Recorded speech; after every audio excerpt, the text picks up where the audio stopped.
ናይ ሎሚ ፊልምና ሜብል بتبሃል ንእሽተይ ጓል እዩ ዝጅምር። ንሳ ንኹሎም ህያዋት ፍጡራት ዘለዎ ሓያል ደረጃ ኣለዎን ፍቕሪ ክሳብ ገደብ ዝሓልፍ ብምንዋሩ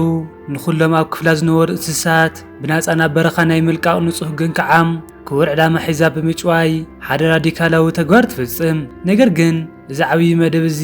ብሰንኪ ብኢዳ ክትሓዝ ከላ ብኡ ናብ ቤት ጽሕፈት እትርእሰ መምህር ነሳዕወይኑ ንኽትገጥም ስለ ዝተለኣኸት እቲ መደብ ፈሽሉ ይተርፍ። ኣዲኣ ድማ ብሰንኪ ናይ ሜብል ቀጻሊ ናይ ዕግርግር ተግባራትን ወትሮ ኣብ ዓበይቲ ጸገማት ምእታውን ናይ መወዳእታ ዓቕማ ስለ ዝጸበበን ሙሉእ ብምሉእ ስለ ዝሰልቻያን እቲ ዝበለጸ ስጉምቲ ኣብ ትሕቲ ክንክን ዓባያ ምስ ዓባያ ክትሓድጋ ከም ዝኾነ ትውስን። ሜብል ኣብ መወዳእታ ዓሚቕ ናይ ድሕንነት ስምዒት ይስምዓ። ምኽንያቱ ድማ ዓባያ ባዕላዊ ናይ እንስሳት ፈታዊት ስለ ዝነበረት ካብ ማንም ንላዕሊ ንናታ መንፈስ ዓሚቕ ምርዳእ ነይሩዋ። ንሳተን ድማ ከም ዓባያን ጓልጓላን ብሓባር ኣዝዩ ብዙሕ ግዜ ሕልፋ። ብንጹር ድማ ንዝተፈላለዩ እንስሳት ይከናኸና ነይረን። ዓባያ ሕሉፍ ሓሊፉ ንሓደ ኣዝዩ ምስጢራውን ዝተዓቀበን ፍሉይ ቦታ ትወስዳ። ኣብኡ ድማ ብመሰረቱ ኩሎም ዓይነታት ግርማውያን ናይ በረኻ እንስሳት ብስኒት ብሓባር ይእከቡ። ኣብቲ ቅዱስ ሰዓት እቲ ድማ ንሜብል ወትሩ ነቲ ከባቢ ንኽትከናኸንን ንኹሎም እንስሳት ንዘለኣለም ክትዕቅቡን ቃል ተእትዋ።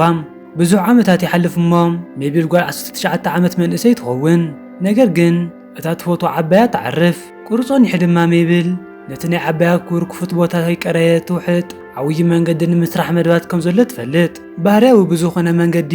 ሜብል ነቲ ክመጽእ ዘለዎ ምፍራስ ናይቲ ክፉት ቦታ ንምዕጋት ኣጋራ ብዝኸኣላ መጠን ብቕልጣፈ ናብቲ ቦታ ትጎጂ። ኣብኡ ድማ ዋላ እኳ ክትወፅን ተሓትትዋ ንሳ ግን ኣይፋለይን ትብል። ኣብቲ ሰዓት እቲ እዩ እቲ ናይቲ ፊልሚ ቀንዲ ተጸራሪ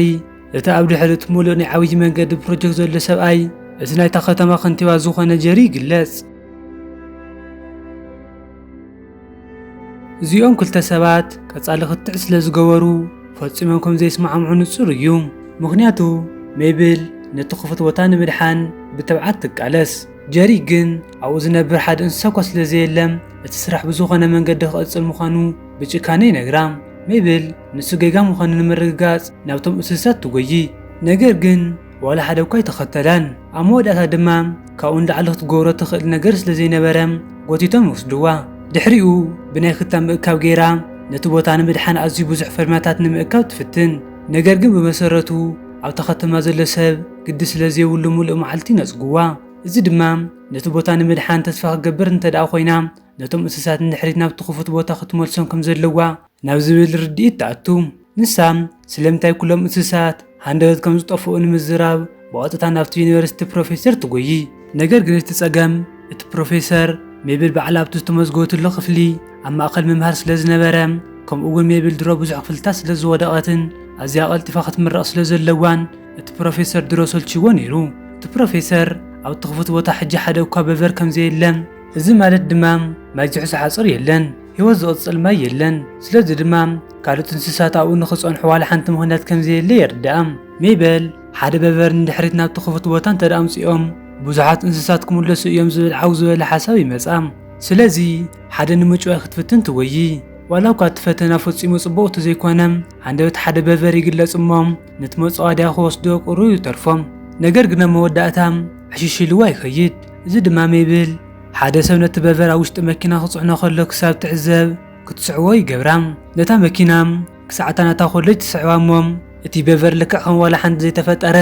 ብሕሊና ካብታ መኪና ክወርድ ከሎ ክትርኢ ከላ ትስንብድ። ናብ ሓደ ንእሽተይ ላቦራቶሪ ተኸትላቶም ሰኣተወት ድማ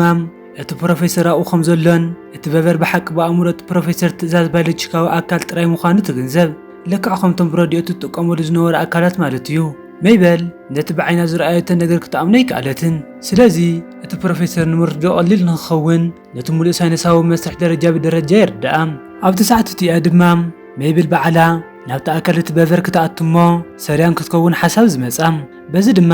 ምስ ካልኦት እንስሳት ክትቀራረብን ነቲ በቨር መሪሓ ናብቲ ክፉት ቦታ ብምምላስ ክትድሕኖ ትኽእል። ነገር ግን ሓንሳብ ኣእምራዊ ንቕሓታ ናብቲ ኣካላ ምስ እተወቶ ምስ ደቂ ሰባት ፈጺማ ክትቀራረብ ከም ዘይትኽእልን ንናይ ወፃኢ ዓለም ድማ ብመሰረቱ ከም ሓደ ተራ በቨር ጥራይ ምዃናን ትግንዘብ። እቲ ፕሮፌሰር ኣብቲ ተኣፋፍስን ህይወታዊ ስርዓት ኢዳ ከይተእቱ እንዳነገራ ከለኳ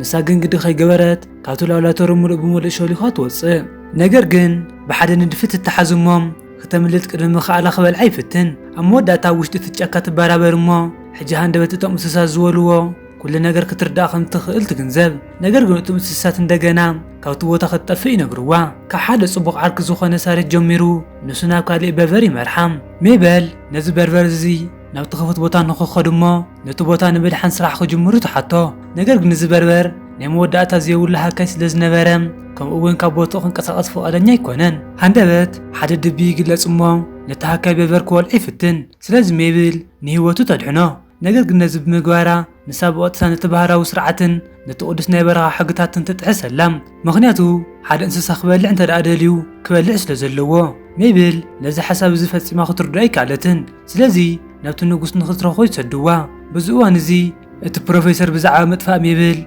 بطعم تشاؤل سلازلو خدلا يوسن ابا كلت بفر زتسخع كاميرا خمزلو مستردد دمام نت كاميرا خفتمو بعين بطعم بزحات انسسات ايكو خمزلو يردا أوزي يتنا إنسسات نجوس زرخونا يا نسون بمسرة حد عوي بفريو نسام نزخفت بتحدث نترى خوينا حتام مهناتو أوزي خد تحسم زي تقل صبوات حقتات اللو دحري ونتمول أخفت بتا زحوسة في عدد كريا جمر أو دما نس كلهم استفلالي إنسسات العالم أبتنا إنسسات منكست زلو انكو حق أني حقي نحدا سو كنت تتجكاني مثل بزي قدس ختبلع انت داقت إموكا ختبلع خمزة لكاي نقرا نجر جن ولا كاز حق يزين تهلوه نفسه كف انسسا ابت محبرسون قبول يو ولا كأتو بوتا درو بطعم صبن تخونه نحدش تمصات زخون اكل بوتا فصيم كون تزي هلوه نفسه كف انسسا جن قبلينا يبلام ميبل لمنت نابتني عوي كفت بوتا خمزه يغعزو تحتم اتنقص دما عو فصيم خصو زي خزسق قدم صهم زلهم ازي دما اتمغنيات كلهم نتو بوتا تحدغلو مخانير دام نتو بوتا بحاور كمرمري خدو نجر جريت دمصي نعاتهم فصوم ناي سيول سلازنبره كأروي كالون ميبل جن حنتو قالو كوي سمعتن زي دما حدا سب أوامرو سلازلوا نعات امان كم زغبران اتني حاسوت اون دما الانسسات طراي كسمعوا زخلو فريكونسي وصخم زلو كتستوعل يغبرام نسا دما بتكنيك سب أوامرو سلازلوا نعو صبابيا نيرام اتني حاسوت اون دما بجير خمس تقمطه تگنزب زي دما اتم انسسات نتبوتا نخحدغومو نس دما تبوتا باد يبزبل حاسوت مركيسو لتعوي منقد نخزرغح يو زفلتات زني ميبل بطعمي وطعا نتم اوانو دادمات ويي ولو كحد هاوتم ردات بروفيسور نعا ادو نخبلان نسانه اباتر نخمز عينات تلقم تاخذ تقملو استخلكلس دزخونه ندحيت كمسان تفتنه نساقم بسنكت نايزانتا مچونات نتو ام تودقو እቲ ድምጽ ድማ ብኡ ንብኡ ይቋረጽ ኩሎም እንስሳት ድማ ንሜል ክፈትዎ ይጅምሩ ነቲ ቦታ ብሓባር ንምህናጽ ድማ ይምለሱ ሜብል ሙሉእ ብሙሉእ ተሓጒሳ ኣላ ምክንያቱ ዕማማ ስለ ዝፈጸመት ዓባያ እውን ብኣ ክትሓብን እያ ኢላ ትኣምን ምክንያቱ ሕጂ እቶም እንስሳት ስለ ዝተመለሱ እቲ ዓብዪ መንገዲ ክስራሕ ይኽእልን በዚ እዋን እዚ ጀሪ ገና ይሓስቡ ኣሎ እቶም እንስሳት ከም ዝተመለሱ ምስ ተነግሮ ድማ ንድሕሪት ናብ ስራሕ ይምለስ እሞ زيادة حسيت أوام نابتو بوتا يسدد ميبل مستنقص أزيم صبوعات عرقتي خونو نساتهم دمام بزعبا بهارات دك سوات يزارو أو دما نسا خلهم دك سوات أموناتكم زي كونو خطر دو خلام تنقص جن نوسوا كفساب نايسان ناينا قرع أمخم زلوي أمن زروان بسنك زيادة حسيت أوام كتكولو خلو زقات أما عويم فنداي كوارس أزي دما نتم إنسات ندقنا نخادم يقددهم كدم تاريخنا مؤتصادنا لايكن سابسكرايب مقوالي ترسعو ميبل بتعمت نادى دما نايت نقص وقعوي تم خالد تخون اتنقص دمام نسوني مطوط انسات نقص لازقنا نايتهم كلهم انسات مرحة عويو على يصوع نقص حسقاتات نقص لمنتاتات نقص اماين يمسن زنورو نقص بحرتات نقص تحسقاتات يكب اتو على نتبفر نقص سرح وبتخكل يسرح خمزي لس لز حسو او العلم ريحنا تحتات قروا لي جمرو سلازم ميبل نتني حسوت امتر يومما حجا أوزو خفت بوتان تزي عقيتهم قلتهم لك سوات نخل لي مكستاتهم سنه وتاو السرعات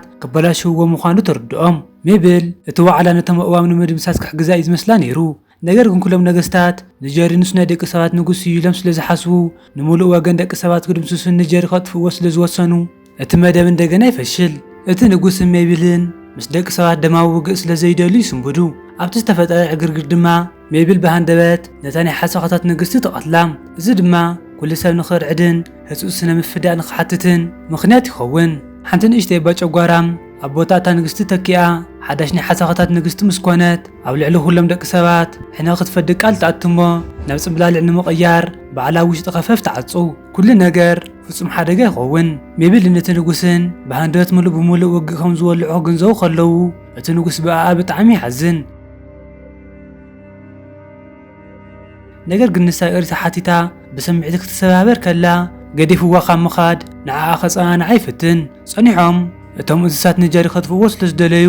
ንዕኡ ንምድሓን ሓደ መደብ ይሕጽጹ ጀሪ ድማ ብጣዕሚ ጽቡቕ ስምዒት ተሰሚዕዎ ዘጋጥሞ ዘሎ ነገር ከይፈለጠና ሞኪኑ ይኣቱ እንስሳት ናይ ሰብ ቋንቋ ስለ ዘይዛረቡ ሜበልን እቶም ካልኦት ቀዲሞም ብቴሌፎን ገይሮም ይዛረብዎ ካብቶም ብንግስቲ ዓስታት ዝተለኣኸ መጋልዶን ነበረ ዓሳን ዝሓውስ ካልኦት እንስሳትን ድማ ይሃድንዎ ብሰንኪ ሓደ ናይ ምክልኻል ሓፂን ጀሪ ድሕሪት ብሂወት ይተርፍ ሜብል ድማ ኣብ መወዳእታ ንዓኣ ንኽርዳኣ ናይ እዝኒ መጉልሂ ትህቦም ሂወቱ ንምድሓን ዘለኦም ከመንገዲ ነቲ ዓብዪ መንገዲ መስራሕ ክስርዞ ከም ዘለዎ ትነግሮ ጀሪ ድማ ብህልኽ ካይፋለይን ይብል እዚ ድማ ንሜብል ብጣዕሚ የቁጥዓ እሞ ኣብ ቅድመቶም እንስሳት ተቃልዖ ነገር ግን እቲ ፕሮፌሰር ንሜበልን ጀሪን ንምድሓን ልክዓብ ሰዓት ይበጽሕ በዚ ድማ ኣብ ሙራን ድሕሪት ናብቲ ሰብኣዊ ኣካላዊ ክቕይርዎ ይኽእሉ እቲ ንጉስ ነዚ ርእዩ ሜብል ክሳዕ ሕጂ ናይ ሓሶት እንስሳ ከም ዝነበረት ይግንዘብ ቁሩብ ጸኒሑ ብኻልኦት እንስሳት ይተሓዙ እሞ ብናይ ጽምላሊዕ ንጉስ ትእዛዝ ናይ ጀሪ ረወታውን ክእለት ንኽሕዙ ይግደዱ ንሱ ድማ ንደቂ ሰባት ንምጥፋእ ኣብ ደቂ ሰባት ጽልዋ ዘለዎ በትርታት ክጥቀም ይምደብ እቲ ንጉስ ብሜብል ሙሉእ ብምሉእ ተስፋ ይቖርጽ ሜብል ኩሉ ነገር ንምእራም ጀሪ ናብ ኣካል እቲ ቤቨር ንኽኣቱ ትገብሮ በዚ ድማ ምሊጦም ኣብ ሓደ ፌስቲቫል ደቂ ሰባት ከድሕንዎም ይኽእሉ እቲ ናይ ሓሶት ጀሪ ተገሊጹ ንኹሉ ሰብ ንምጥፋእ ዘይረብሕ ዘረባታት ክዛረብ ይጅምር ነገር ግን ሜብል ምስቲ ጽምብላሊዕ ንጉስ ክትዘራርብ ብሰንኪ ሞቶ ዲኡ ቆለታ ክትሓቶን ትፍትን እዚ ግን ነቲ ጽምብላሊዕ ንጉስ ንድሕሪት ናብቲ ናይ መጀመርያ ኣካሉ ንኽምለስ ዝገበረ መጽዋዕያ ኮይኑ ይወፅእ ነገር ግን እቶም ካልኦት መራሕቲ ዝተውዕሉ እሞ ኣእምሮታት እንደገና ክቀያየር ይጅምር እዚ ድማ ኣብ ልዕሊ እቲ ነቶም ድምፂ መጉልታት ዝቆጻጸር ቴሌፎን ቃልሲ ይፍጠር እቲ ቴሌፎን ኣብ ልዕሊ ሓደ ናይ ሓሶት ኦም ይወድቕ ሜበልን እቲ ናይ ሓሶት ጀሪን ድማ ናብ ዓቐብ ይድይቡ ኣብኡ ድማ ሜብል ቃል ብቓል ናይ ትርወት ገጽ ተቐዶ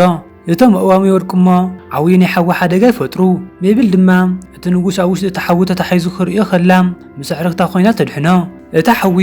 ናብታ ከተማ እናገስገሰ ክኸይድ ከሎ ሜበል ኩሎም ናይ እንስሳት ነገስታት ነቲ ሓጹር ንኸፍርስዎን በዚ ድማ እቲ ማይ ነታ ከተማ ጥሊቑ ነቲ ሓዊ ንኸጥፍኦ ሓሳብ ይመጻም እቲ መደብ ይዕወት እሞ እቲ ሓዊ ይጠፍእ ጀሪ ድማ ስለምንታይ እቲ እንስሳ ከም ዘድሓነ ይገረም ጸኒሓ ሜብል ናብቲ ናይታ ከተማ ፍርስራስ ትምለስ እሞ